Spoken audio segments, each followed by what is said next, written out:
এখন আমি বিয়ে করেছি, এখন আমি সব কাজ করতে পারি।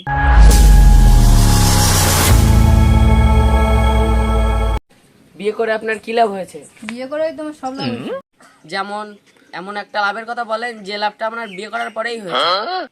ভাই, আগে আমি কোনো কাজ করে খেতে পারতাম না, সবাই বলতো তুই কি করে খাবি।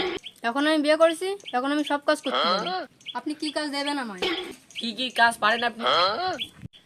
ভাই, আমি ছেলে মানুষ, মেয়ে মানুষের সাথে ভালো রান্না করতে পারি, কাপড় কাচতে পারি, টয়লেট পরিষ্কার করতে পারি, ঘরের সব কাজ গুছাই রাখতে পারি। তাহলে আপনি বিয়ে করেছেন কি করতে? তাহলে আপনাকেই তো আরেকজন বিয়ে করার দরকার ছিল। আগে পারতাম না ভাই, বিয়ের পরে সব পারি। আগে পারতেন না, তাহলে বিয়ের পরে এগুলো কিভাবে পারেন? ভাই, করতে করতে শিখে গেছি। তার মানে এর বউ নিঘাত এর ঘাড়ে পা দিয়ে জোর করে কাজ বাজ করায়, এ শালা অত্যাচারে শেষ হয়ে যাচ্ছে। রেনি করছে কাজ ভালো পারি।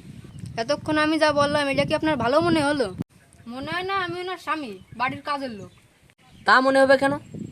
ভাই, আপনি তো ছেলে মানুষ, কেউ যদি আপনাকে বলে সারাদিন যায় মাঠে কুদাল কুপান, আপনি তো রাজি হবেন না। কিন্তু চুলোর পিঠে যায় রানতে আপনি রাজি হবেন না রে। মান সম্মান বলতে আর কিছুই নেই। তা সব কাজ কি আপনি একাই করেন? আপনার বউ কিছু করে না? না, সেও করে। কি করে? অর্ডার। তাহলে তো আপনি খুব বিপদে আছেন। তাহলে কি করতে আপনি মূর্তি বিয়ে করতে গেলেন?